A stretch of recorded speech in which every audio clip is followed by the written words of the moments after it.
Hippo का पाद दुनिया में सबसे ज्यादा पावरफुल है और इसकी पूप सबसे ज्यादा खतरनाक होती है। हिप्पो जब भी पूप करता है तो 7 मूत्र भी त्यागता है और इन दोनों का मिश्रण करके अपनी पूंछ से इनका दूर दूर तक छिड़काव करता है।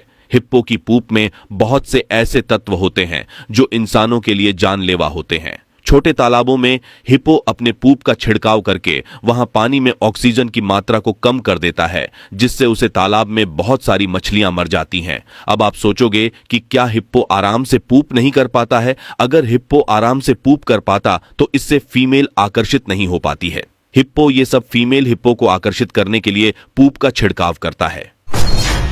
जुगनू प्रकृति की एक दुर्लभ रचना है। ये एक ऐसा सुंदर जीव है जिसमें अजीब सी रोशनी जलती है। ना कोई बैटरी, ना कोई गैस, ना सोलर और ना पेट्रोलियम पदार्थ। कौन सा ईंधन है कुछ ज्ञात नहीं। ये एक प्रकृति की अजीब देन है। जुगनू अपने पंखों से ये रोशनी उत्पन्न करके अपने संगी को आकर्षित करते हैं या दूसरे जानवरों का शिकार करने के लिए इसका उपयोग करते हैं। क्या आपको मालूम है कि शेरनी जब अपने बच्चों को जन्म देती है तो नर शेर को अपने बच्चों के पास नहीं आने देती है, चाहे वह शेर उस बच्चों का रियल फादर भी क्यों ना हो। लेकिन आखिरकार शेरनियां ऐसा क्यों करती है? इसके पीछे एक बहुत बड़ा कारण होता है, क्योंकि शेर एक बहुत ही आक्रामक और गुस्सा जानवर होता है और शेरनी को पता है कि अगर वह गुस्से में उनके बच्चों पर झपटा मार दे तो उससे भी उनके बच्चों की मौत हो जाती है। शेरनी को हर समय अपने बच्चों की परवाह रहती है, इसलिए नर शेर से अपने बच्चों को हमेशा दूर रखती है। आपने कभी भी देखा होगा कि जब कोई शिकारी मादा कंगारू का पीछा करता है तो वो अपने बच्चों को अपनी थैली से निकालकर शिकारी के सामने फेंक कर भाग जाती है।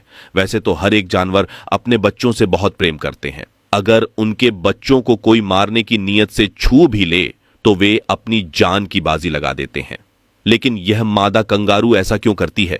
इसके पीछे एक ऐसी वजह है कि जब उनका बच्चा थैली में रहता है तो वह वजन के साथ भाग नहीं पाती है, जिसके कारण वह अपने बच्चों सहित शिकारी का शिकार बन जाते हैं और इस कारण दोनों की जान खतरे में रहती है। इसलिए वह अपने बच्चों को फेंक कर भाग जाती है। दोस्तों, कोयल की बोली भले ही बहुत मीठी हो, लेकिन उनका अपने बच्चों की प्रति रवैया बिल्कुल भी फीका होता है। कोयल का दिल भी उसके शरीर की तरह काला ही होता है। एक कोयल को अपने बच्चों से रत्ती भर भी लगाव नहीं होता है। कोयल इतनी लापरवाह होती है कि वह अपने बच्चों की पालन पोषण की जिम्मेदारी सही तरह से नहीं निभाती है। एक गर्भवती कोयल जब भी अंडे देने का समय होता है तो किसी दूसरे पक्षी के घोंसले को तलाशती है और जब भी पक्षी अपने घोंसले से उड़ जाते हैं तो वह उसमें जाकर अपने अंडे दे देती है और अंडे देने की पश्चात कोयल वहां से भाग जाती है। थोड़ी देर में जब दूसरे पक्षी अपने घोंसले में वापस आते हैं तो उन अंडों को अपना समझकर उनका पालन पोषण करते हैं।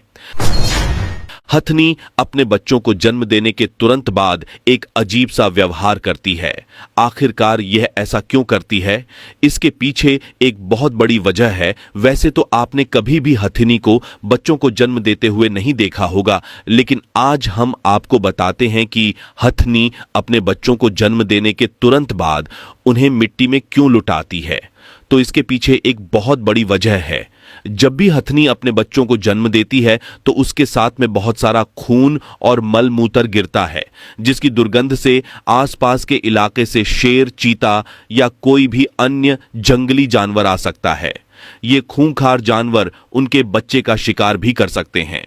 इनसे बचने के लिए हथनी ये सब करती है।